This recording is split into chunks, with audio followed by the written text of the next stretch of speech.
A paz do nosso Senhor e Salvador Jesus Cristo, sejam todos muito bem-vindos ao Momento EBD, momento de estudo das lições bíblicas da Escola Bíblica Dominical. Eu sou o irmão Peter Zuc, vou acompanhá-los nesse momento de estudo, de aprofundamento, de conhecimento da maravilhosa palavra do nosso Senhor Jesus Cristo. E hoje estou aqui com o nosso querido e amado pastor e professor Mário Souza. A paz do Senhor, pastor Mário. A paz do Senhor para todos os queridos e amados irmãos. A paz do Senhor, irmão Peter. A paz do Senhor para o irmão Jairo também, que está ali na técnica, preparando tudo, né? Para que chegue a você este programa com o melhor som e com a melhor imagem. E aqui quero aproveitar o ensejo para mandar uma saudação toda especial para as nossas congregações. Começando por Interlagos, com o pastor Júlio e toda a congregação em Interlagos. Lá para Guache, distrito de Linhares, onde está a nossa igreja ali, através do pastor Antônio, a irmã Joelma, né? E toda a congregação ali em Guache. E agora a nossa nova filial, que é a Assembleia de Deus em Vila Guaranhuns, melhor dizendo, né? Assembleia de Deus Vila Guaranhuns, que é pastoreada pelo nosso querido pastor amigo, pastor Nelson Barreto. Uma nova congregação que foi inaugurado o nosso ministério ali neste último dia 11 de julho. Foi uma festa simplesmente maravilhosa, onde celebramos ali também a Santa Ceia do Senhor. Então, a nossa congregação caçula, né? A Assembleia de Deus de Vila Guaranhuns, pastor Nelson Barreto e toda a congregação ali. Então, nosso fraternal abraço a todo o nosso campo de trabalho e, assim, nosso fraternal abraço a todos os queridos e amados irmãos, professores e alunos da Escola Dominical, para os quais este programa é destinado. Meus amados, a lição desta semana está simplesmente maravilhosa, porque vocês irão estudar conosco sobre esse evangelho chegando entre os filósofos, entre os cultos, aqueles homens ali de Atenas, na Grécia. Vai ser uma lição que temos muito a aprender e a comentar. Voltando ao microfone, o irmão Peter, que estará dando os avisos da semana e também já entrando direto na nossa lição. Irmão Peter. Glória a Deus. Irmãos, nós somos a primeira Assembleia de Deus em Coqueiral de Itaparica. Estamos situados na Avenida Saturnino Rangel Mauro, 162, Praia de Itaparica, Vila Velha, Espírito Santo. Você é nosso convidado especial para estar conosco aqui nos nossos diversos cultos durante a semana. De segunda a sexta-feira, 8 horas da manhã, nós temos a consagração aqui na nossa igreja com o círculo de oração. Terças-feiras, 19h30, culto de doutrina, também aqui no templo. Quintas-feiras, culto clamando pelas causas impossíveis, aqui no templo também, iniciando às 19h30. E domingo, a nossa escola bíblica dominical, com início às 8h30 da manhã, e o nosso culto vespertino, iniciando às 17h45. Venha nos visitar, fazer uma visita, passar esse tempo conosco, louvar esse Deus maravilhoso. Não se esqueça de curtir, de comentar e de compartilhar esse conteúdo. Isso fortalece a evangelização, isso leva a palavra de Deus a outras pessoas que estão precisando. Isso mostra que você também quer evangelizar e quer propagar esse evangelho maravilhoso. Siga-nos nas redes sociais, Assembleia de Deus Coqueiral de Itaparica no Instagram, também o nosso pastor presidente, o pastor Elvis Rocha, nas redes sociais, no Instagram, e também o nosso pastor Mário Souza. E você que é aí de Interlagos, de Guache, de Vila Guaranhuns, também nos faça uma visita nas nossas congregações, tá bom? Você será muito bem-vindo, tenho certeza. E, professor, preste atenção que a lição de hoje está maravilhosa. Já prepara o seu material, o seu caderno, a sua anotação, a sua caneta.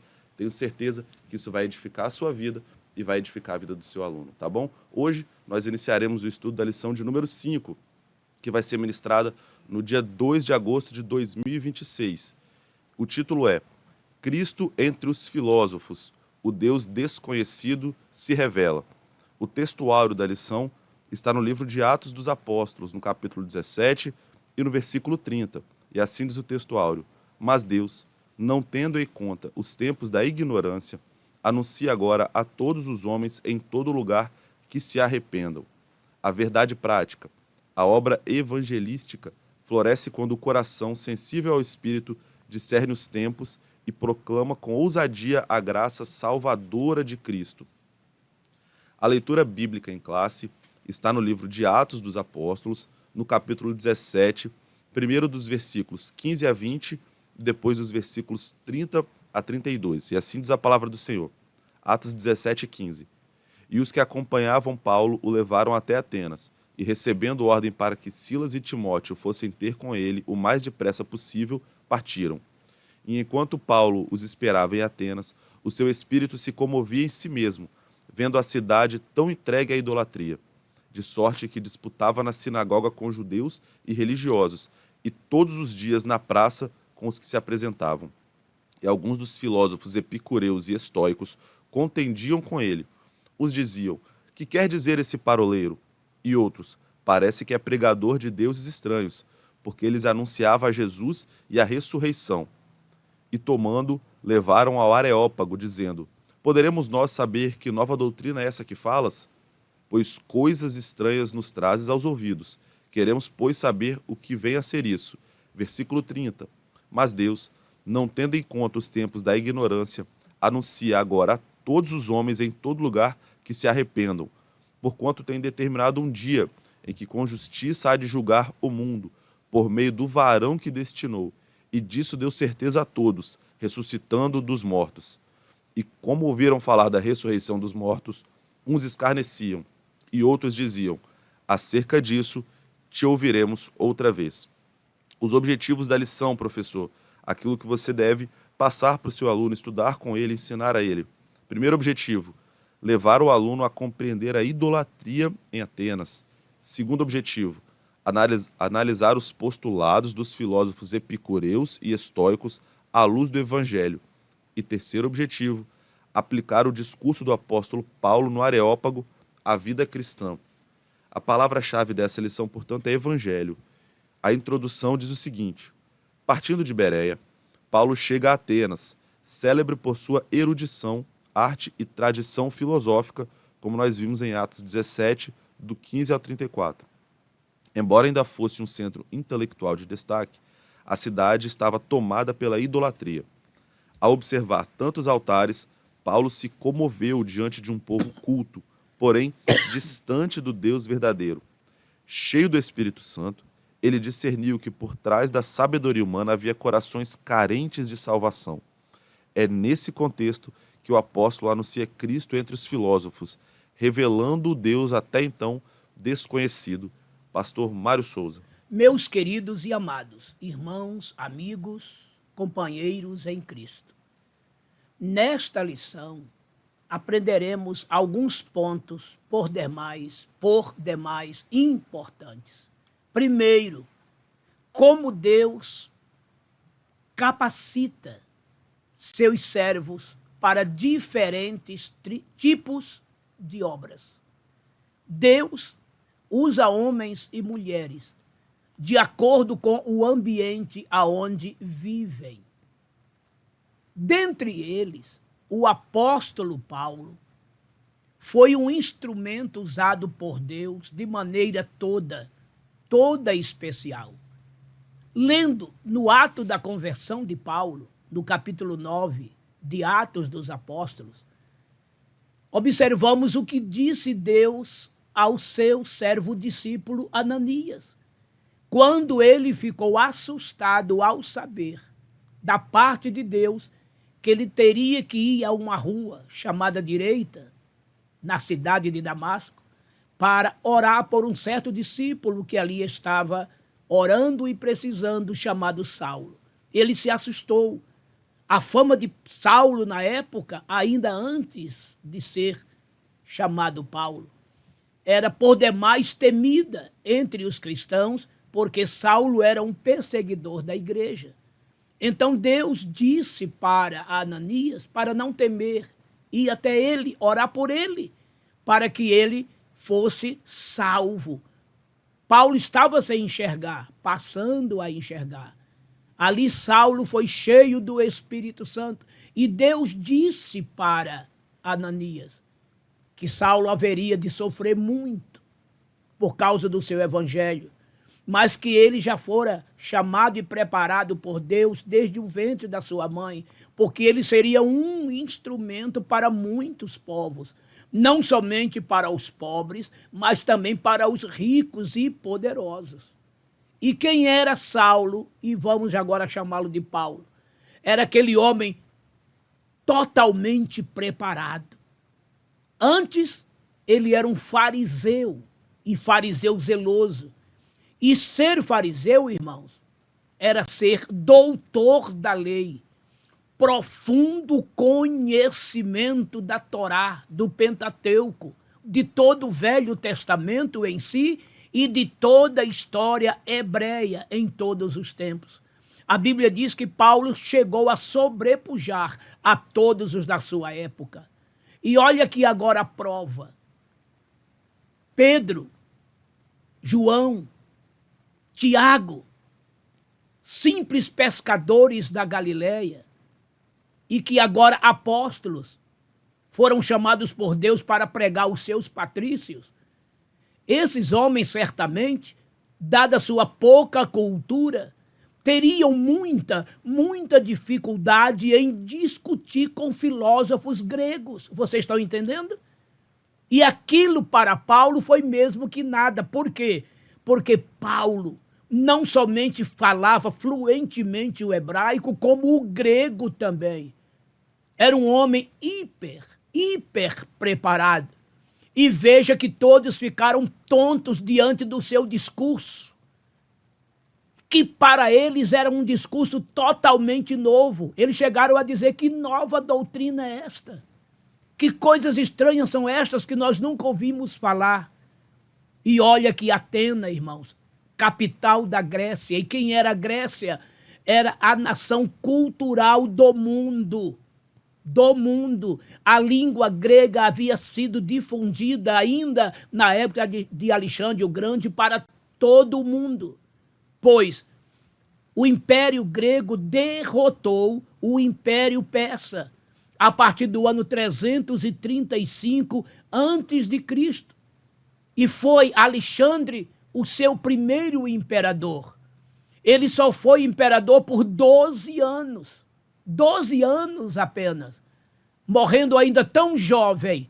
Mas nestes 12 anos, não somente ele conquistou o mundo, como difundiu no mundo toda a cultura grega, toda a cultura helênica, principalmente o idioma. Então, para que vocês tenham a ideia, a partir daí e até a época de Jesus e tempos depois, o grego era a língua oficial universal.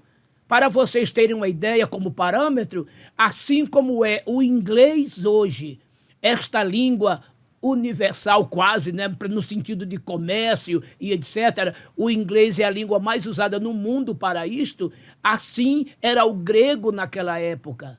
Outra ideia também, tanto é que na crucificação de Cristo foi colocado lá uma placa na cruz de Cristo que o imperador, né, e ali o governador também, Pôncio Pilatos, mandou colocar, é claro, sobre a aquiescência do imperador, Jesus, o rei dos judeus. Este é Jesus, o rei dos judeus, mas escrito em 3 idiomas. No hebraico, que era a língua local, no latim, porque era a língua do império que governava o mundo na época, mas também estava em grego, porque era a língua, né, comercial, aquela língua que se tornou praticamente estrutural e cultural também, a cultura helênica. Então isso é para vocês verem o que era a Grécia. A Atenas, então, fervilhava em arte, em cultura, em filosofia. E por meio de Alexandre, tudo isso foi exportado para o mundo. Os grandes filósofos partiam de onde? Dali, não é? Sócrates, Aristóteles, Platão, olha aí, toda a filosofia, né, era da Grécia. Até hoje temos muitas palavras gregas que são usadas, Democracia, por exemplo, é uma palavra grega. Demo quer dizer povo, cracia, governo. Então, democracia é o quê? Governo do povo. Então, muitas palavras se mantiveram e se mantêm até os dias de hoje. E todo o Novo Testamento, outro detalhe para vocês verem a influência da cultura grega. Se todo o Velho Testamento foi escrito em hebraico, todo o Novo Testamento foi escrito em grego. E no chamado grego koiné. O que significa isto? Koiné, um grego popular, rasteiro, que toda a população ali, com facilidade, tinha condição de aprender. E foi assim, nessa linguagem bem popular, chamada grego koiné, que o Novo Testamento foi escrito. Isso é só uma rápida análise para vocês entenderem onde Paulo estava, com quem estava e qual foi a finalidade de Paulo. Levar para eles o evangelho. Veja que Paulo finalmente entrou na Europa. Já estudamos em lições passadas, ele chegando em Filipos. Filipos foi a primeira cidade da Europa, onde ele chegou com o evangelho e se instalou na casa de Lídia, a vendedora de púrpura. E dali o evangelho foi se espalhando para a região da Ásia, né? Para Éfeso, para Esmirna, para Pérgamo, para Tiatira, para Laodiceia, e assim vai, Hierápolis. E agora Paulo chegava em Atenas, a maior cidade cultural do mundo de então. E ninguém, amados, conhecia o evangelho. A cidade estava lotada, repleta, cheia de idolatria. Eram muitos os deuses. Muitos os deuses. E quando Paulo chegou num certo local, onde estavam os altares destinados aos deuses, eram muitos. E eles eram tão supersticiosos que eles, com medo de ofender algum deus, eles fizeram um altar e denominaram o altar ao Deus desconhecido. Olha aí. Foi aí que Paulo aproveitou o ensejo e disse, olha, é sobre este Deus que vocês não conhecem que eu quero vos falar. Veja a sapiência de Paulo, a sabedoria de Paulo. Mas era dele? Não, era de Deus. Porque Paulo foi justamente o instrumento usado por Deus para se tornar doutor, mestre e apóstolo dos gentios. Que coisa espetacular, né? Então, como Deus fez com Paulo, ele quer fazer com muitos de nós. Como Paulo se preparou, preparemo-nos também. Deus quer nos capacitar para levar esse evangelho para todas as raças, para todas as culturas, para todas as etnias, para todas as religiões, para todas as nações. Todas as nações têm seus deuses, automaticamente suas religiões. O evangelho não é uma religião. Ele está acima das religiões. O evangelho nos liberta das religiões pagãs, anti-Deus, que nos prenderam no passado, que prendem ainda a muitos no presente e permanecerão prendendo muita gente para o futuro. O evangelho está acima das religiões. A verdadeira igreja não é esta ou aquela denominação. A igreja é o corpo de nosso Senhor Jesus Cristo, composto de crentes que, ao ouvir a palavra do evangelho, se arrependeram, creram e aceitaram a Jesus como Salvador. E aí se torna igreja, independentemente de quaisquer denominações ou religiões. O evangelho é para todos. Ele é para o rico, ele é para o pobre, ele é para o culto, ele é para o ignorante, ele é para o nobre, ele é para o plebeu, ele é para toda a cor de pele. Não importa qual seja a sua raça, etnia, cultura, nacionalidade ou religião. O Evangelho é o poder de Deus para a salvação, olhe bem, de todo aquele que nele crê. Primeiro, os judeus, depois os gregos, entre aspas, nós, os gentios. Que coisa linda, né? Muita coisa teremos a aprender.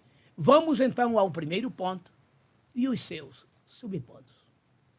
Primeiro ponto, contexto histórico, cultural e religioso de Atenas, que se divide em 3 subpontos de estudo. Primeiro subponto, Atenas, o centro intelectual marcado pela idolatria, lá em Atos 17, 16. Segundo subponto, o início da evangelização na sinagoga, em Atos 17, 17, parte A do versículo.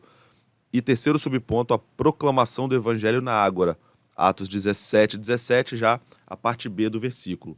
Então, primeiro subponto, Atenas, o centro intelectual marcado pela idolatria.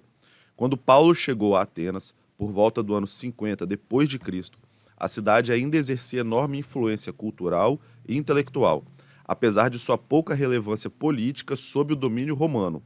Berço de filósofos como Sócrates, Platão e Aristóteles, Atenas destacava-se pelas artes, pela poesia e pela filosofia. Contudo, por trás de sua sofisticação, havia uma religiosidade profundamente idólatra e politeísta. Lucas registra a reação de Paulo, que se comoveu ao ver a cidade entregue à idolatria, em Atos 17, versículo 16. Segundo subponto, o início da evangelização na sinagoga. Como era seu costume, Paulo iniciou sua proclamação do evangelho na sinagoga, dialogando com os judeus e gentios tementes a Deus. Esse método seguia o princípio apostólico de anunciar o evangelho primeiro ao judeu e também ao grego, como nós vemos em Romanos 1,16 e Atos 17, versículo 2. Ainda que a comunidade judaica em Atenas fosse pequena, ela oferecia uma base inicial para a exposição das Escrituras e a apresentação de Jesus como Messias prometido. A sinagoga permanecia assim como espaço estratégico para o anúncio do evangelho. E terceiro subponto, a proclamação do evangelho na Ágora. Além da sinagoga, Paulo levou o evangelho à Ágora, a praça pública onde se concentrava a vida social, política e intelectual da cidade. Atos 17, 17, parte B. Ali, dialogava diariamente com gentios e filósofos interessados em ouvir alguma novidade. Atos 17, versículo 21. Esse movimento revela que o evangelho não se restringe aos espaços religiosos, mas deve alcançar o coração da sociedade. Pastor Mário Souza. Neste primeiro ponto, qual é o título? Contexto histórico, cultural e religioso de Atenas. Qual era o contexto histórico, cultural e filosófico de Atenas, que era a capital da Grécia? Vamos então a estes pontos. Qual é o primeiro subponto? Atenas, o centro intelectual marcado pela idolatria. Primeiramente, Atenas era um centro intelectual, o nome já está dizendo. Ali tinha muita cultura, ali tinha muita arte, principalmente no lado teatral. Daí surgem os artistas, surgiram, né? E também filosófica. Nesta época que Paulo chega a Atenas, era mais ou menos o ano 50 depois de Cristo. É claro que a Grécia, ela agora já estava debaixo do jugo romano. Vocês se lembram que eu falei que a Grécia, ou o Império Grego, derrotou o Império Persa por volta do ano 335 a.C. E o Império Grego dominou o mundo de 335 até aproximadamente o ano 67 a.C. Lembrando que a ordem cronológica antes de Cristo ela é decrescente. Ou seja, 3, 2, 1. Depois de Cristo ela é crescente. 1, 2, 3 e assim sucessivamente.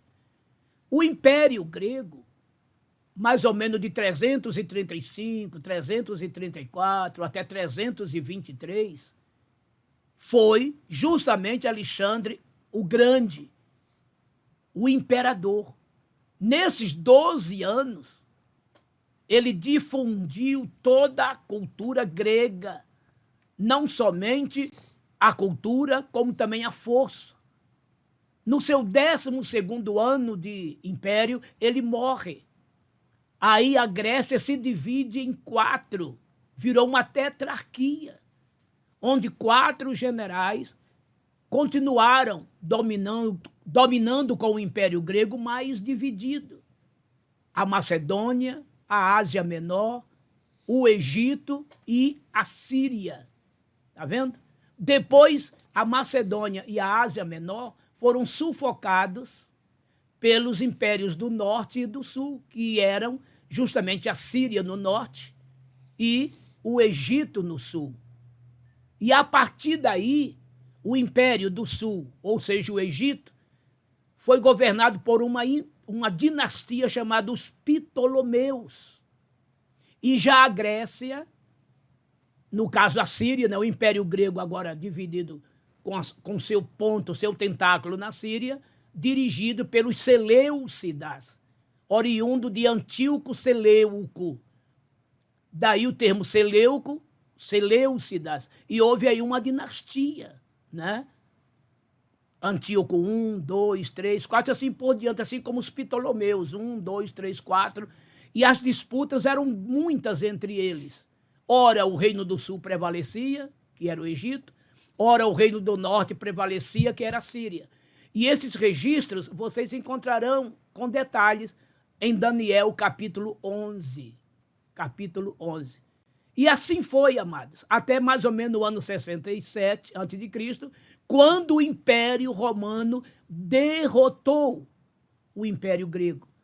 E esse Império Romano, então, ele passou a governar o mundo e se estendeu até a Idade Média, viu? Sendo que dos anos 67 até o ano 27 a.C., o Império Romano foi dividido por 2 triunviratos de generais, dos anos 67 até 27. A partir do ano 27 a.C., é que Otávio Augusto resolveu assumir como imperador, se intitulou Augusto, ou seja, divino, César, senhor, e a partir daí começou o Império Romano dirigido por imperadores, que até então eram por generais, 3 generais. Chamava-se triunvirato, mas agora era por um imperador, começando por César Augusto. Esse reinou, o imperador, dos anos 27 a.C. até o ano 14 depois de Cristo. Tanto é que quando Jesus nasceu, quem era o imperador? Justamente César Augusto, ou Otávio, né? Otávio César Augusto. Dos anos 14 até 38, já foi o segundo imperador chamado Tibério César. Se Otávio foi o imperador no nascimento de Jesus, na morte de Jesus, o imperador era Tibério César, que nomeou Pôncio Pilatos para ser o governador da Palestina, e ele ficou sendo governador dos anos 26 até 36. Então veja que, exatamente na morte de Cristo, quem estava governando a Palestina, o representante legal de Roma, Pôncio Pilatos, foi ele que comandou o julgamento e morte de nosso Senhor Jesus Cristo no ano 33. 3 anos depois, ele perde o seu poder de governo, entrando outro cidadão. E isso foi essa primeira dinastia, né, romana, que começou por Otávio Augusto, depois veio esse Tibério César até 37, de 37 a 41, aí já veio Calígula, de 41 a 54 veio Cláudio, e de 54 a 68 veio Nero. Termina aqui a primeira dinastia, e foi mais ou menos nessa época que Paulo falece, já na época de Nero, por volta dos anos 68, né? Mas nesses anos 50 que Paulo chega à Grécia, quem era, no caso, o imperador de Roma? Era Cláudio. Era Cláudio o imperador de Roma. E ali a Grécia estava dominada por Roma, como império. Agora ela era, né, ela escrava de Roma. né? Era servente de Roma, mas o seu lado cultural permanecia latente.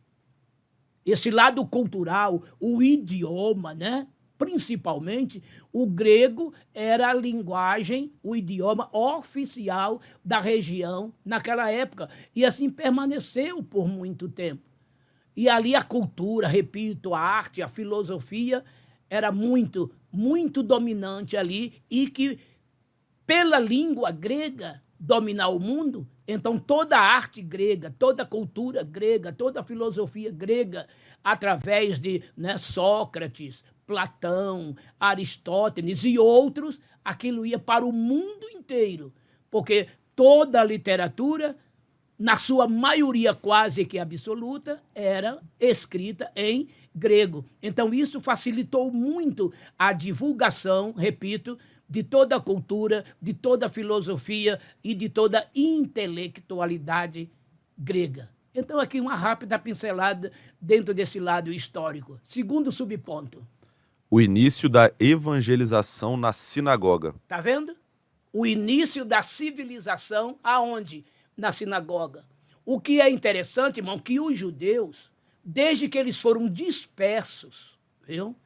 A partir do ano 722 a.C., quando as tribos do norte foram espalhadas pelo imperador assírio para as outras nações, e depois, no ano 606 a.C., quando as tribos de Judá, Benjamim e parte da tribo de Levi foram levadas por Nabucodonosor para a Babilônia.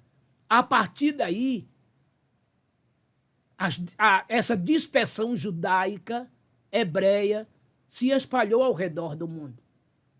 Após 70 anos de Babilônia, grande parte, é claro, dos judeus voltaram para Jerusalém, ordenado por Ciro. Reconstruíram a cidade, reconstruíram o templo e etc. Mas muitos não voltaram. Permaneceram na Babilônia, e depois na Pérsia, e depois na Grécia. E a turma das tribos do norte, que se dispersaram de uma vez, essas se espalharam para o redor do mundo inteiro. Há pouco tempo agora, acharam uma parte da tribo de Manassés nos rincões da África. Olha aí.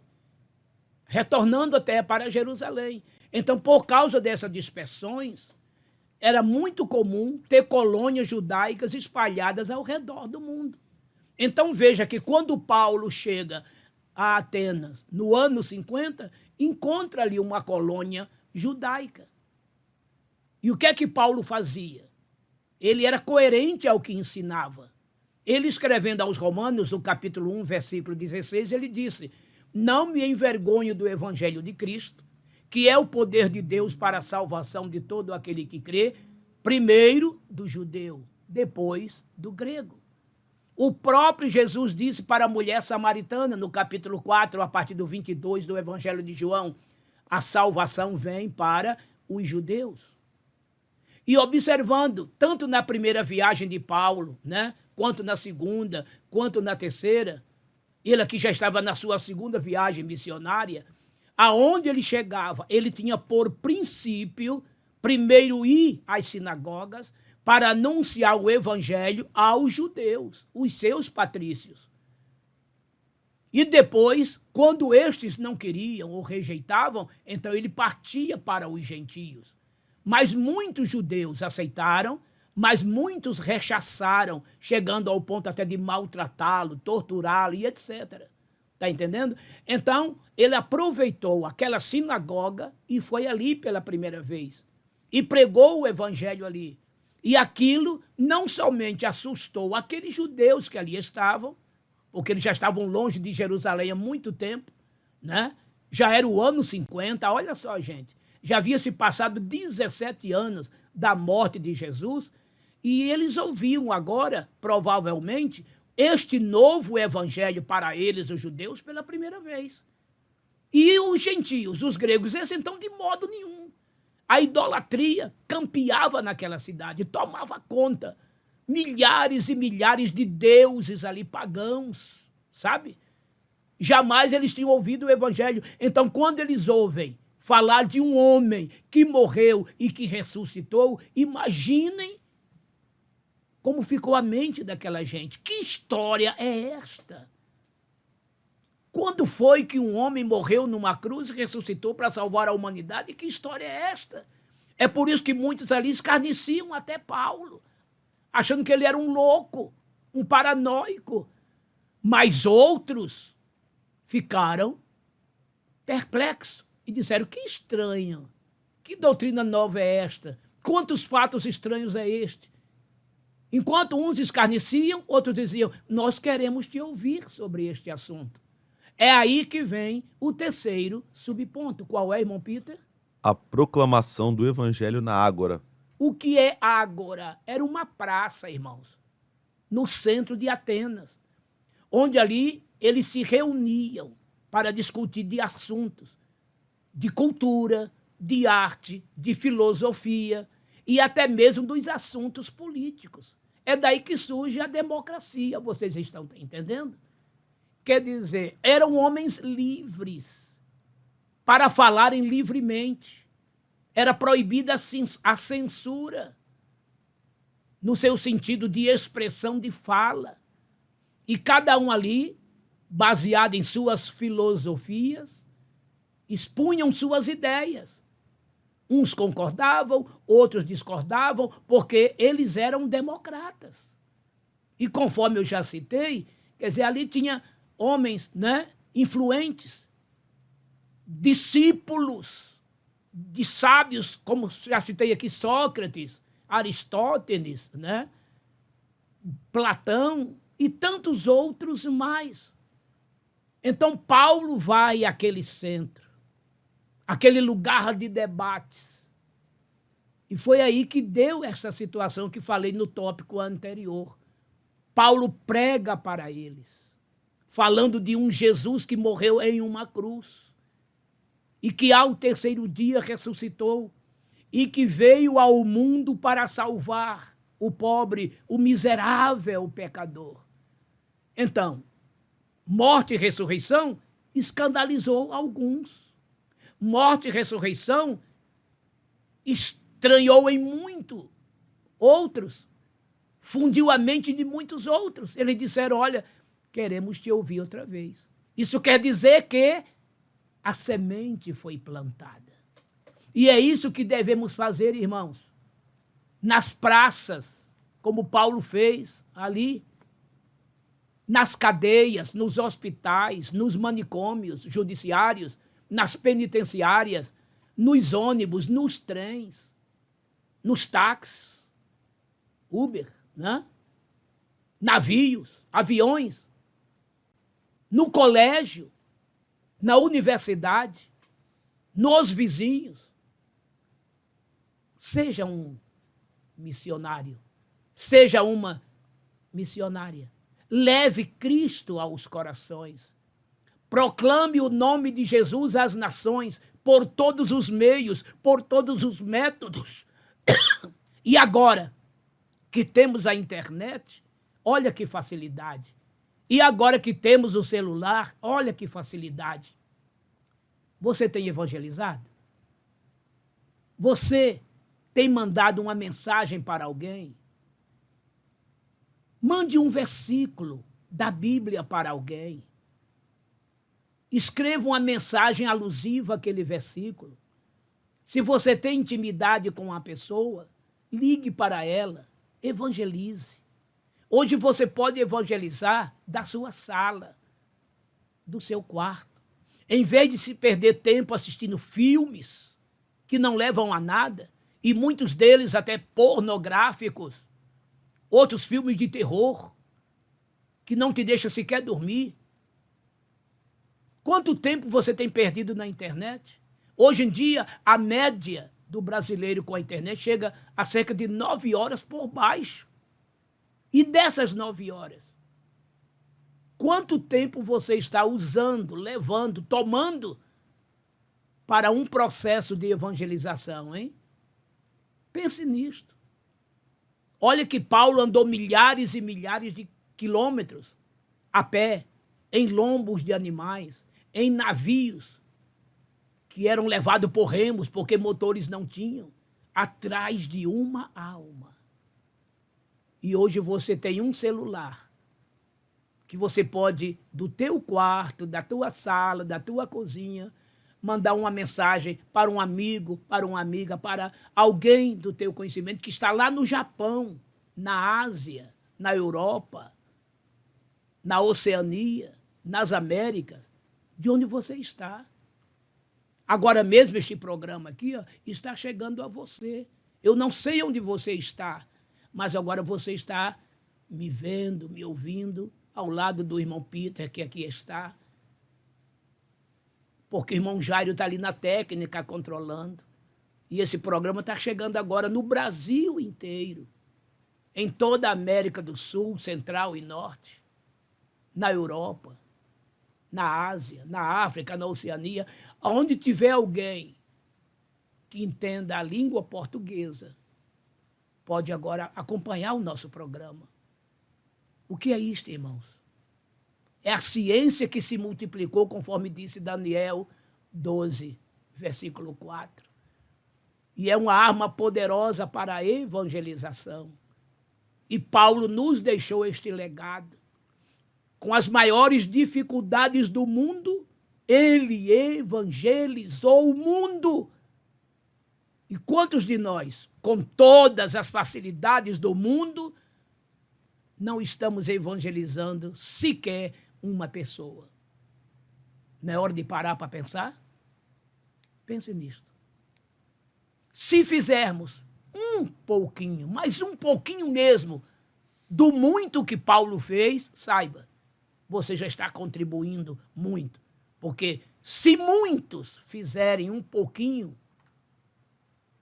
do que Paulo fez, chegaremos a montões, né? E muitos mais poderão serem alcançados. Pensem nisso. Segundo ponto e seus subpontos. Segundo ponto, os filósofos epicureus e estoicos, lá em Atos 17, do 18 ao 21, se divide em 3 subpontos. Primeiro subponto, os epicureus, o prazer como finalidade da vida, em Atos 17, 18. Segundo subponto, os estoicos, razão, destino e impessoalidade divina, Atos também 17, 18. E terceiro subponto, Paulo levado ao Areópago, o evangelho diante da cultura, em Atos 17, do 19 até o 21. Então, primeiro subponto, os epicureus, o prazer como finalidade da vida. Entre os que confrontaram Paulo em Atenas estavam os filósofos epicureus, que são seguidores de Epicuro, que viveu entre 341 e 270 a.C. Eles defendiam o prazer como bem supremo, entendido como ausência de dor e de sofrimento. Eram materialistas e negavam a providência divina, admitindo a existência dos deuses apenas de forma distante e indiferente à vida humana. Para eles, a morte representava o fim de tudo, o que justificava uma vida voltada à satisfação imediata dos desejos. Essa visão colidia frontalmente com o Evangelho, que afirma a responsabilidade moral presente e a realidade da vida eterna, em 1 Coríntios 15, 32. Segundo subponto, os estoicos, razão, destino e impessoalidade divina. Também dialogavam com Paulo os filósofos estoicos, seguidores de Zeno, que viveu entre 333 e 263 a.C. Valorizavam a razão, a virtude e o autocontrole, defendendo que o homem deveria submeter-se ao destino e controlar as emoções. Embora crescem em uma divindade, concebiam Deus não como um ser pessoal, mas como uma força impessoal que permeava todas as coisas. Eram panteístas e fatalistas, negando tanto a ressurreição do corpo quanto a imortalidade individual da alma, posição que se opunha diretamente à fé cristã. E a gente vê isso em Atos 17, 18, conforme 1 Coríntios 15, versículo 12. E terceiro subponto, Paulo levado ao Areópago, o evangelho diante da cultura. Diante das reações diversas, Paulo foi levado ao Areópago, local que designava tanto a colina de Marte quanto o conselho de sábios atenienses. Alguns os desprezaram, chamando-o de paroleiro. enquanto outros demonstraram curiosidade diante do, entre aspas, ensino estranho que anunciava Jesus e a ressurreição. Esse episódio nos ensina que devemos estar preparados para apresentar a fé cristã em contextos intelectuais e culturais desafiadores, sem diluir a verdade do Evangelho. Pastor Mário Souza.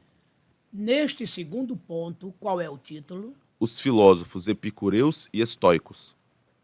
Os filósofos epicureus e estoicos. Dois grupos de filósofos, duas correntes, as quais eram antagônicas. Me lembra muito, lá em Jerusalém, aqueles grupos religiosos chamados fariseus e os saduceus, que eram dois grupos que pertenciam ao Sinédrio, que conheciam bem a lei, mas correntes divergentes. Enquanto os fariseus criam nos anjos e na ressurreição dos mortos, os saduceus não criam, nem nos anjos e nem na ressurreição dos mortos. É igual esses dois grupos aqui. Os epicureus só criam no prazer, no lazer. Já os estoicos acreditavam na razão, ou seja, no raciocínio, sabe? No destino, que eles estavam debaixo de uma destinação, em regra geral, para a fatalidade, e que para ele Deus era uma divindade impessoal. Agora eu vou precisar da ajuda do irmão Peter para me citar, né, o nome dos mentores, né? Por exemplo, os epicureus vêm de... Os epicureus vêm de Epicuro ou Epicuro. Tá vendo? Esse aí foi o pai, o filósofo maior. E olha a época que ele viveu, por favor. Nasceu em 341 e morreu em 270 a.C. Então isso quer dizer que ele conheceu pessoalmente Alexandre o Grande.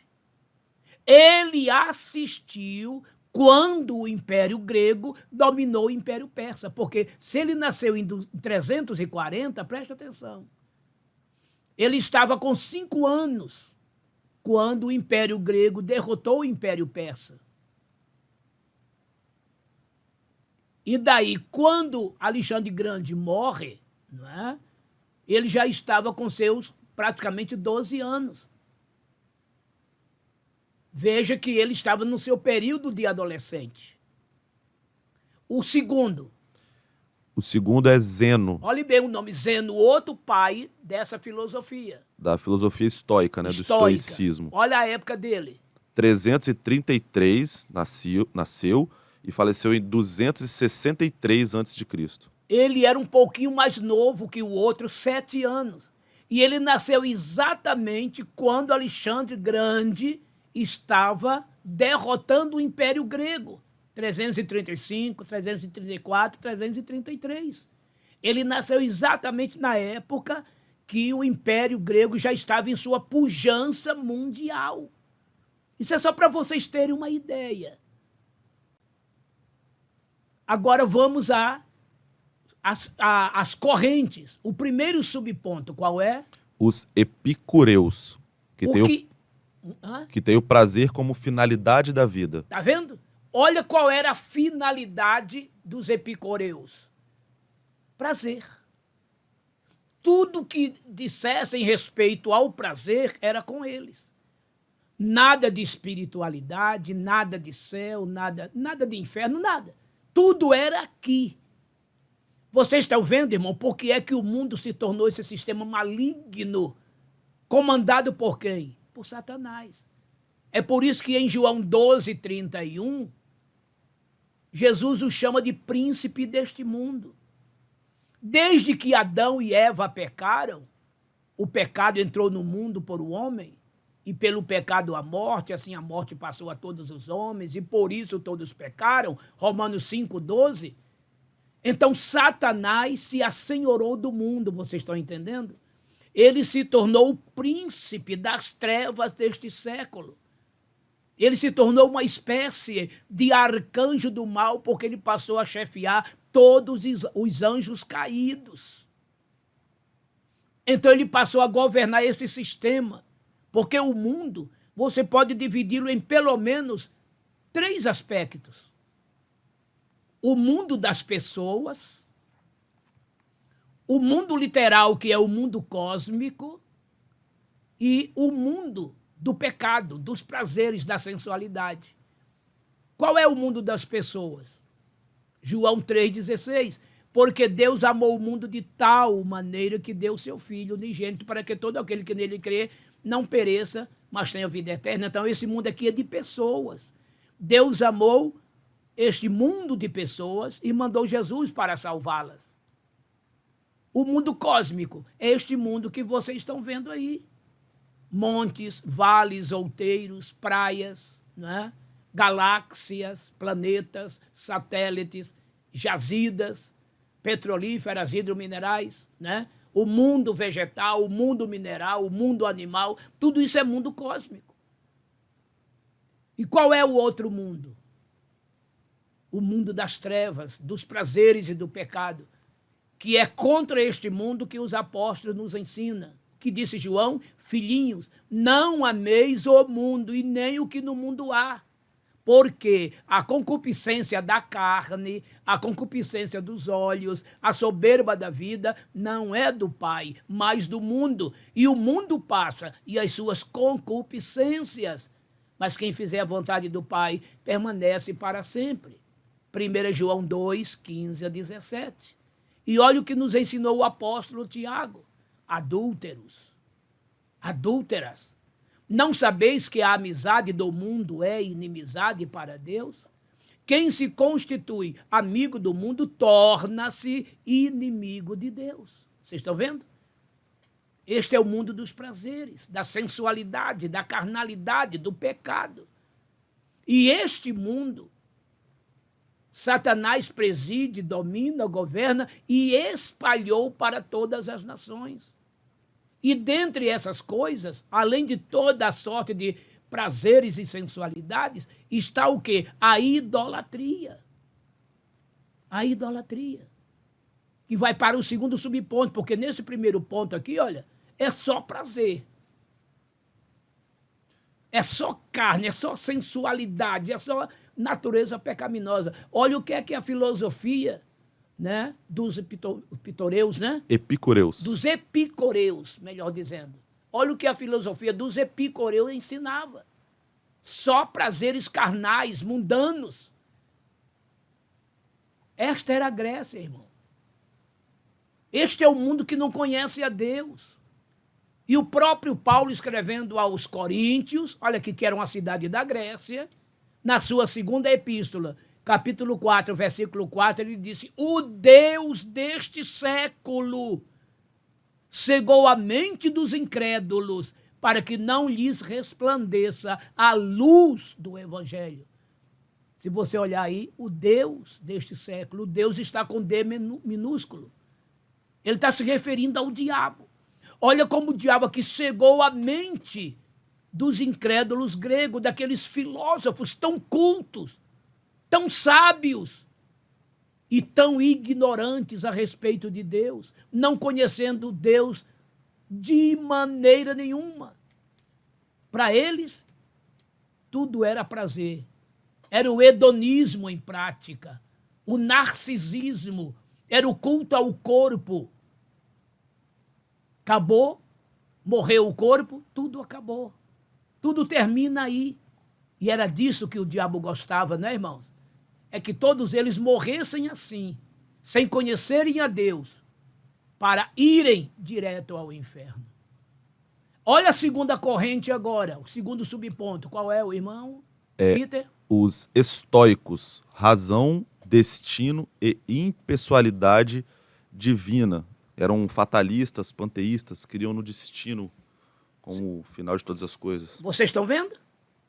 Primeiramente, a razão. A mente, o raciocínio. E pela sua mente, pelo seu raciocínio, estas pessoas tinham que ter domínio autocontrole, não se deixar levar pelas aparências, pelas emoções. Eles tinham até um certo sentido de coisas virtuosas, serem pessoas virtuosas, decentes, estão entendendo? Cujas mentes não podia levá-los para práticas malignas, desonestas, etc. Mas eles se submetiam a um destino. Para eles havia um destino que os regia, e eles criam na fatalidade. Quando diz que eles eram panteístas, o que isso significa? É crer em todos os deuses. Olha só. Olha aqui o processo idolátrico instalado. É por isso que eles tinham muitos deuses. Mas eles eram tão temerosos a esses deuses que foi isso que os levou a construir um altar e denominar altar ao Deus desconhecido. Porque eles tinham medo de ofender a um Deus que eles não conheciam e que pudesse amaldiçoá-los, por falta dessa reverência, por falta desse altar onde haveria sacrifícios. E foi aí que Paulo aproveitou a ocasião para dizer que era sobre este Deus que ele, Paulo, queria falar para eles. Mas esses elementos também não criam em ressurreição. Está entendendo? E esse Deus também, por serem muitos, era um impessoal. Quer dizer, eles não iam descer de onde estavam para se preocupar com as pessoas em si. E é por isso que eles estavam sujeitos, tementes e criam nas maldições, nas fatalidades, no destino que os governava e que tudo ali se acabaria pós-morte, ponto final. Está entendendo, irmãos? Ou seja, total falta de conhecimento de Deus, muita treva, muita idolatria. Era o diabo dominando, governando, reinando. Mas aonde chega o evangelho, é a luz que começa a brilhar e as trevas que começam a se afastarem. Finalmente, então, terceiro subponto. Paulo levado ao Areópago, o evangelho diante da cultura. Está vendo? Então, Paulo é levado, depois daquela conversa na praça, né, a um lugar mais adequado, a um centro, onde Paulo leva o evangelho para confrontar com aquela cultura terrível, idolátrica, cheia de trevas, onde só ensinava, de um lado, prazeres momentâneos, carnais, pessoais, de toda sorte e ordem maligna, e, por outro lado, né, uma falsa aparência de racionalidade, de autodomínio próprio, né, de moralidade um tanto quanto até limpa, levando honestidade à frente como se isso fosse um ponto de salvação. Mas, entretanto, criam em todos os deuses, idólatras por natureza, panteístas. E como panteísta, eles viam Deus em tudo, porque o que é o panteísmo? Para eles, Deus está em todos os lugares, até nas plantas, nos animais. Olha só, é uma coisa terrível. Coisa terrível. E, por fim, não tem esperança de uma vida melhor pós-morte, pois eles eram fatalistas. Então, Paulo veio para elucidar tudo aquilo e promoveu ali um choque cultural tremendo, porque essas duas escolas estavam lhe ouvindo. Então, esses estoicos, né? Tenho certeza que foi da parte deles que escarneceram Paulo. E os outros? Estranharam a mensagem. Era uma doutrina nova, mas despertou-lhes o interesse e o desejo de ouvir Paulo outra vez. Quando se prega o evangelho, irmãos, haverá sempre choques. rechaço de um lado, mais desejos de outro lado, interesses de outro lado. E nós vamos prosseguir pregando o evangelho, sendo expulsos ou não. Se seremos expulsos por uns, seremos acolhidos por outros.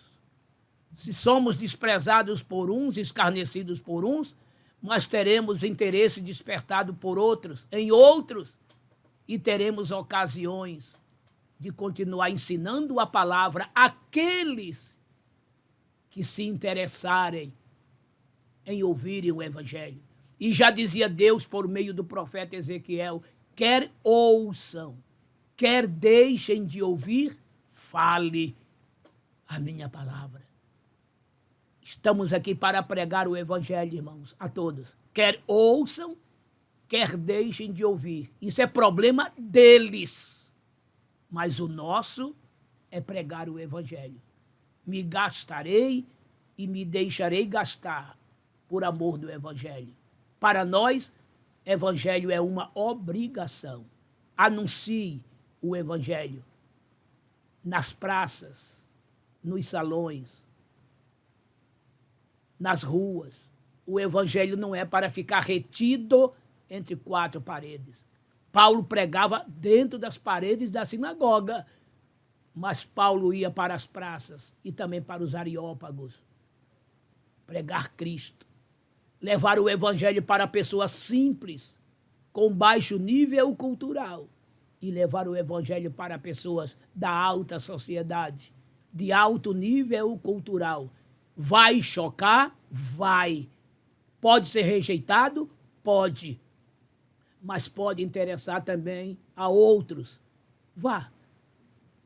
E assim você estará satisfazendo a vontade de Deus e obedecendo a ordem do seu filho quando disse, ide por todo o mundo e pregai o evangelho a toda criatura. Quem crer e for batizado será salvo. Quem não crer será condenado. Portanto, ide, fazei discípulos em todas as nações, batizando-as em nome do Pai, e do Filho, e do Espírito Santo, ensinando-as a guardar tudo quanto vos tenho mandado. E eis que estou convosco todos os dias até a consumação dos séculos. Amém. Marcos, capítulo 16, versículos 15 e 16, Mateus, capítulo 28, versículos 19 e 20, respectivamente. Terceiro ponto e seus subpontos. Terceiro ponto, o discurso de Paulo no Areópago, que se divide em 3 subpontos. O primeiro subponto é observação cultural como ponto de contato com o Evangelho, em Atos 17, versículos 22 e 23. Segundo subponto, o Deus Criador, sustentador e Senhor da história, em Atos 17, dos versículos 24 a 29. E o terceiro subponto, o chamado ao arrependimento e o anúncio do juízo, em Atos 17, versículos 30 e 31. Então, primeiro subponto, observação cultural como ponto de contato com o Evangelho. O discurso de Paulo no Areópago representa um dos encontros mais significativos entre o Evangelho e a cultura helênica. Com sabedoria e sensibilidade espiritual, o apóstolo não inicia com ataques, mas constrói pontes, revelando como a verdade de Deus pode ser anunciada com firmeza e respeito em ambientes culturais adversos. O apóstolo inicia o seu discurso reconhecendo a religiosidade dos atenienses e menciona o altar dedicado ao Deus desconhecido. Em vez de confrontar diretamente a idolatria, utiliza esse elemento cultural como ponto de partida para anunciar o Deus verdadeiro. Segundo subponto, o Deus Criador, sustentador e Senhor da história. Na sequência, Paulo proclama Deus como Criador do mundo e de tudo que nele há, Senhor do céu e da terra, que não habita em templos feitos por mãos humanas, nem depende do serviço humano, versículos 24 e 25 de Atos 17. Afirma a unidade da raça humana e a soberania divina sobre os tempos e limites das nações, versículo 26, revelando que o propósito de Deus é que os homens o busquem, versículo 27. Ao citar poetas gregos, Paulo mostra que até na cultura pagã há vestígios da verdade, mas conclui que Deus não pode ser comparado a imagens materiais, versículo 29. E terceiro subponto, o chamado ao arrependimento e o anúncio do juízo, Atos 17, versículos 30 e 31. Paulo encerra o discurso com um chamado direto ao arrependimento, afirmando que Deus agora ordena que todos se arrependam, pois estabeleceu um dia em que julgará o mundo com justiça por meio de Jesus Cristo, confirmado pela ressurreição. Versículos 30 e 31, conforme 1 Coríntios 15, de 1 a 23. A reação, então, é mista. Alguns zombam, outros desejam ouvir novamente, e poucos creem, entre eles Dionísio e Dâmaris, ou Damares, versículos 32 e 34. O discurso do apóstolo no Areópago ensina que o crente deve anunciar o evangelho com coragem, fidelidade, respeito e sensibilidade cultural, sem abrir mão das verdades centrais da fé. Pastor Mário Souza. Nesse terceiro e último ponto, qual é o título? O discurso de Paulo no Areópago.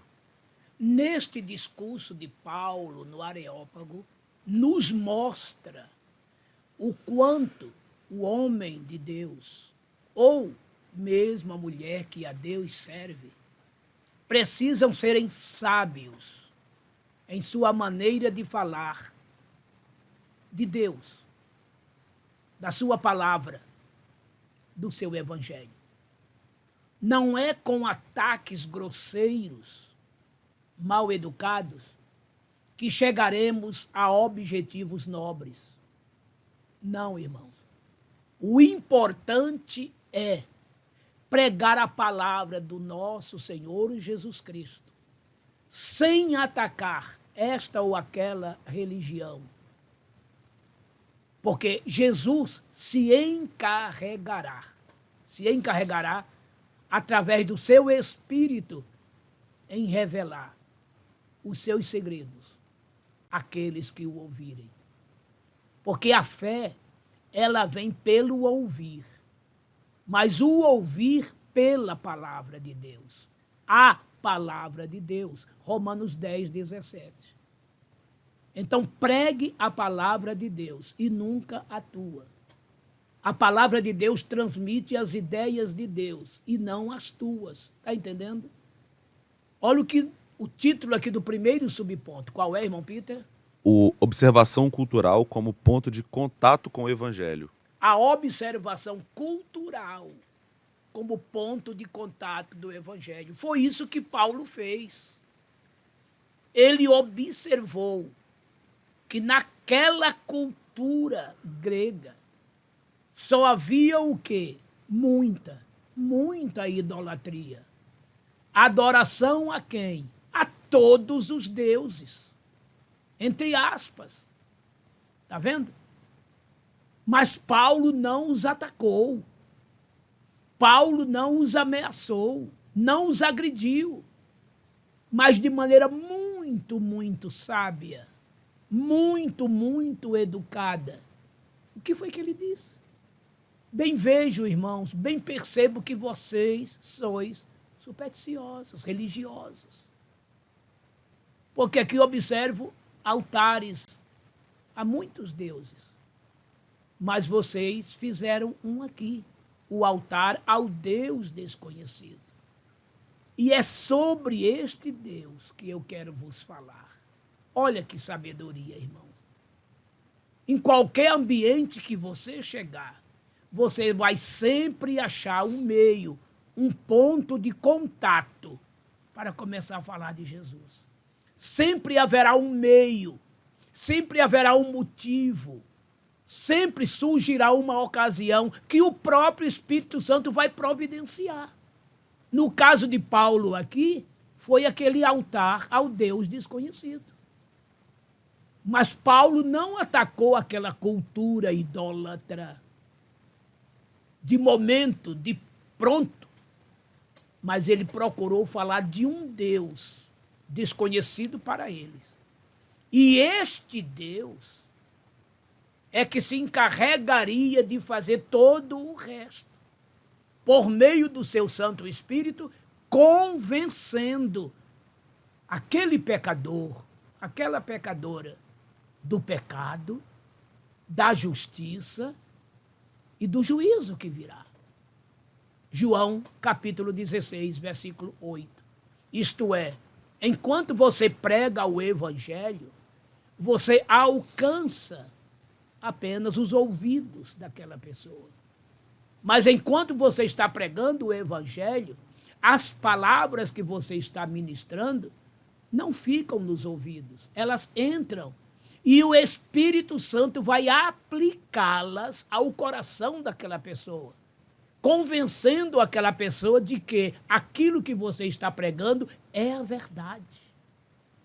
Verdade esta que pode libertar aquela pessoa dos seus problemas, de suas emoções, de suas enfermidades e levá-las a um Deus vivo que pode ser seu único e suficiente Salvador. Entendeu como é o processo? Você prega, mas quem convence é o Espírito Santo. E era nisto que Paulo cria, e era isto que Paulo pregava, e com totais efeitos. Está vendo? Ele, observando aquela cultura, logo ele achou naquele altar desconhecido o seu ponto de contato, de apoio para pregar o evangelho deste Deus desconhecido para aquelas pessoas que a este Deus não conheciam. Segundo subponto. O Deus criador, sustentador e senhor da história. Aí agora Deus é mostrado por Paulo a eles como criador, como sustentador. E o que mais, irmão Peter? Senhor da história. E senhor da história. Então Paulo estava mostrando para eles quem era Jeová, quem era Adonai, o Jeová criador, o Adonai sustentador, mantenedor, governador. Jeová, Adonai, Senhor da história. O Jeová Rafá, aquele que cura. O Jeová Nissi, aquele que é bandeira de vitória. O Jeová Chamar, aquele que está presente no mundo inteiro ao mesmo instante, porque é onipresente. Jeová Tissidikenu, a verdadeira justiça nossa.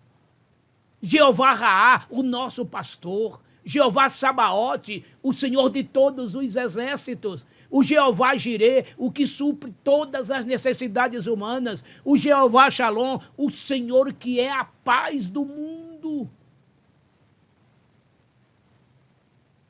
Foi isso que Paulo mostrou. O Senhor que sustenta, que governa, que preside, que mantém, que providencia o oxigênio para que vivamos, que manda a chuva que rega a terra, que cuida dos justos, dos injustos, propiciando salvação para todos. E Ele é o Senhor da história, isto é, não há ninguém semelhante a Ele, como Ele, igual a Ele. E todos ouviram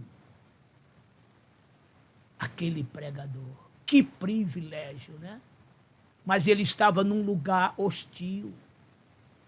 Ele estava num lugar que nunca ninguém ouviu falar o que aquele homem ali agora estava a falar. Uma nova doutrina, uma nova mensagem que sacudiu, que fundiu a mente de todos ali. Era algo totalmente novo. Então, aquilo que se falava de Jesus há 17 anos, porque ali já era o ano 50, né? Antes do ano 33, enquanto Jesus pregava, o que é que eles diziam? Que homem é este? Que nova doutrina é esta? Que até os demônios lhe obedecem e saem. Marcos 1, 24 em diante. Nicodemos, surpreendido com a doutrina do novo nascimento, ele totalmente tonto diz, porventura posso eu, sendo um homem velho, tornar a entrar no ventre da minha mãe e nascer? Porque Jesus disse, quem não nascer de novo, não pode ver o reino de Deus. Era uma mensagem totalmente nova. Nicodemos nunca havia ouvido tal coisa antes. Então Jesus disse, olha, Nicodemos, quem é nascido da carne, meu filho, é carne. Mas quem é nascido do Espírito é Espírito. Quem não nascer da água e do Espírito não pode entrar no reino de Deus. João 3, de 3 a 5. O Evangelho é por isso que se traduz em boas novas. Boas novas. Novas nunca vistas, nunca ouvidas até então. Aquilo revolucionou aquele Areópago ali no momento. E olha o que diz o terceiro subponto. Terceiro subponto é o chamado ao arrependimento e o anúncio do juízo. Então Paulo aproveita toda aquela mensagem e ocasião para convidá-los ao arrependimento, à conversão, para que eles se arrependessem de seus pecados, se convertessem dos seus maus caminhos e aceitassem ao Jesus que na cruz morreu e do túmulo ressuscitou para salvá-los. E também disse para eles que esse Jesus que morreu para salvar, que agora é Salvador, virá como juiz para julgar todo aquele que o rejeitou e condená-los irremediavelmente a uma morte eterna, a uma segunda morte. Apocalipse, capítulo 20 e o versículo 15. Resultado, irmãos, alguns escarneceram dele, justamente aqueles que, daquela corrente que não criam em ressurreição. Aquilo foi um absurdo, eles escarneceram. Mas os outros ficaram chocados e interessados em ouvir o assunto outra vez. Moral da história.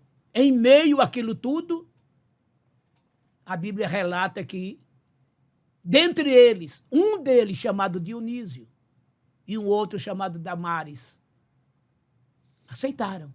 Você está vendo? E o evangelho realmente é para poucos. O rebanho do Senhor é pequenino. Está entendendo, irmãos? O importante é pregar o evangelho. E as pessoas que forem se rendendo ao Senhor, salvas serão. Se deram bem por ouvir a voz do evangelho por teu intermédio.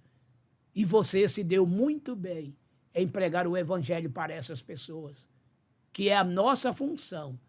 Leia Ezequiel 33, de 1 a 11, principalmente os versículos 5, 6, 7, 8 e 9, onde Deus mostra a nossa responsabilidade como atalaia.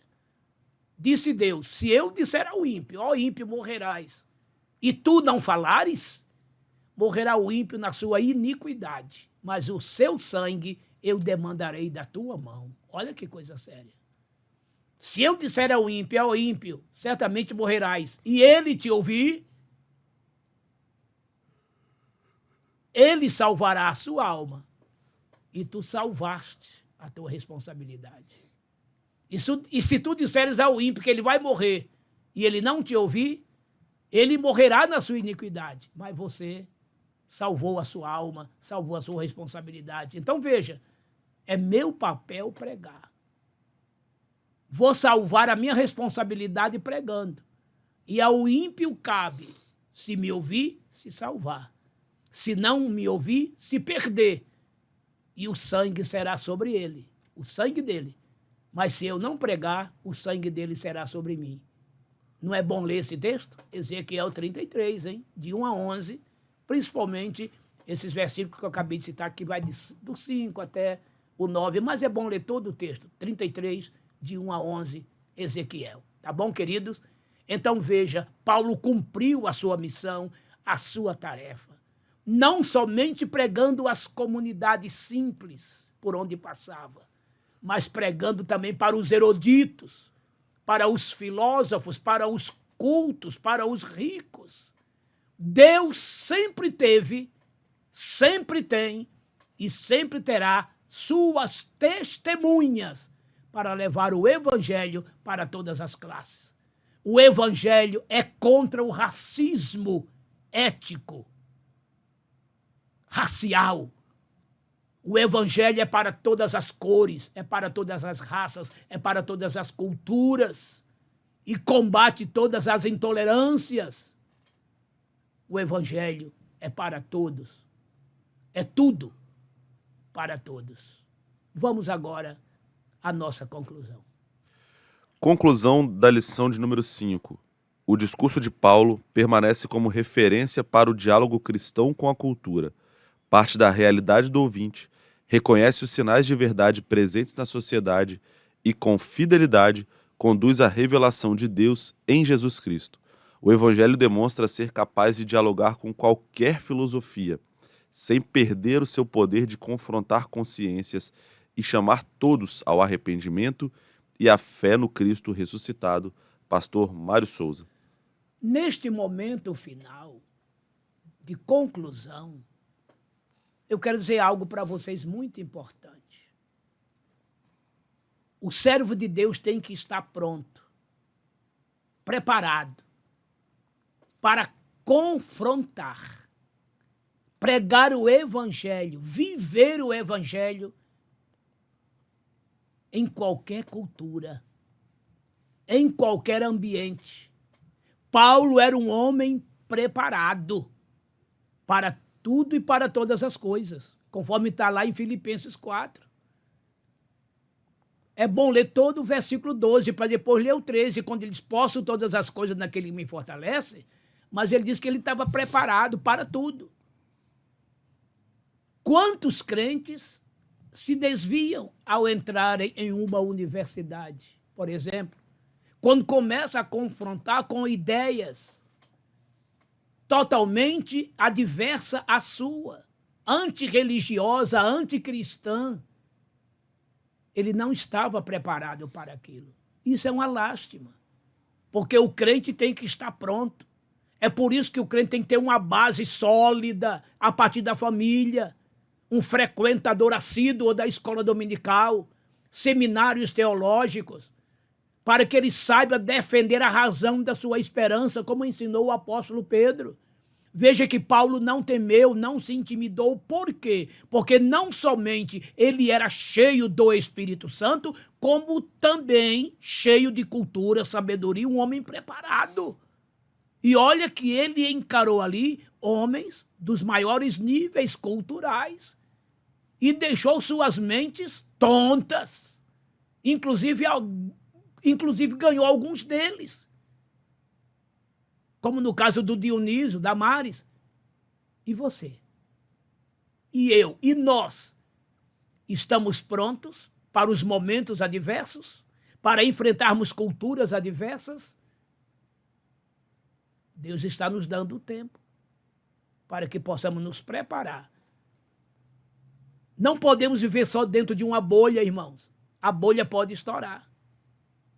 E você precisa estar pronto para encarar momentos adversos, culturas adversas, pessoas terríveis. Me lembro muito daquele sermão de Estevão, quando todos eram contra ele.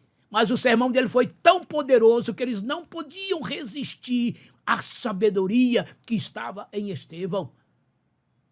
É bom ler todo o capítulo 7 de Atos dos Apóstolos. É um longo e maravilhoso discurso de Estevão. Preparemo-nos. Preparemo-nos para as praças, para as ágoras da vida e também para os areópagos da vida. Não fomos chamados só para ensinar numa classe dentro de um templo para pessoas de nosso segmento, da nossa bolha, mas esteja preparado para encarar os que estão fora da bolha, que pensam o contrário, que podem até te escarnecer, mas outros irão parar para te ouvir. E alguns você irá até ganhá-los para Jesus. Pense nisso, Deus te abençoe. E por causa disto, aprenda mais, estude mais e não falte à escola dominical. Amado e eterno Deus e Pai, te agradeço por tão preciosa lição. A exemplo do teu servo Paulo, prepara-nos, ó Deus, também para sermos instrumentos teus, fora de uma bolha, mas que possamos estar prontos para encarar, ensinar, evangelizar e até debater, se o caso for, em colégios, em universidades, em praças, em areópagos, seja onde for, Senhor. Usa teus filhos com sapiência para que a tua palavra seja proclamada com toda a educação e instrução, sem a ninguém afrontar. Cura os doentes, solucione os problemas. Peço-te todas estas coisas em nome do teu Filho Jesus Cristo, meu Senhor e Salvador. Amém. Amém. O amor eterno de Deus Pai, a graça inefável de Jesus Cristo, nosso Deus Filho, e a sublime e doce consolação do Deus Espírito Santo venham repousar sobre todo o povo de Deus, espalhado em toda a face da terra, hoje e sempre. Amém. Amém.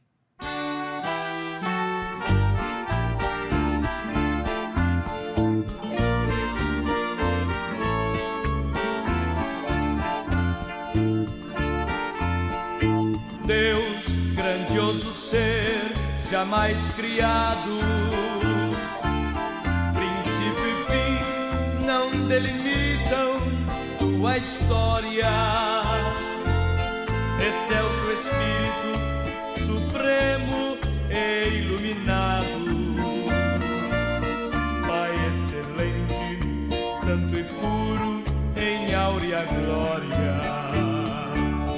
Como explicar-te a criatura que é tão breve, que esculturaste da poeira esquecida? Mas adorar-te é o que se pode e o que se deve, na gratidão de quem do nada deste a vida.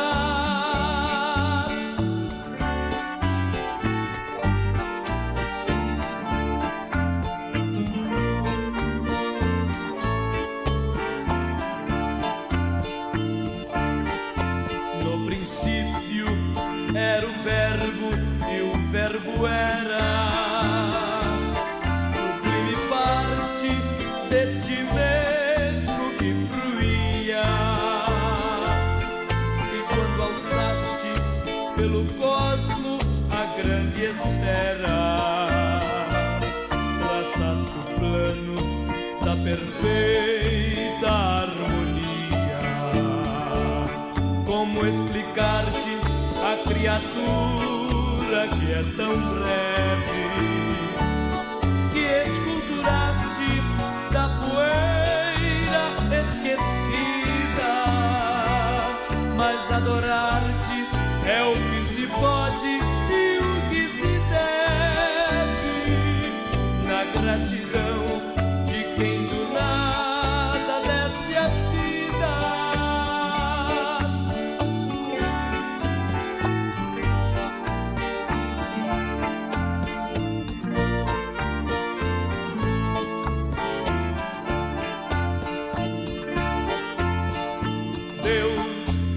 Apoteose da verdade, a Via Láctea estendeste do espaço, e aos turbilhões constelações de eternidade tu colocaste em ornamento dos teus passos. Como explicar-te a criatura que é tão breve, que esculturaste da poeira esquecida? Mas adorar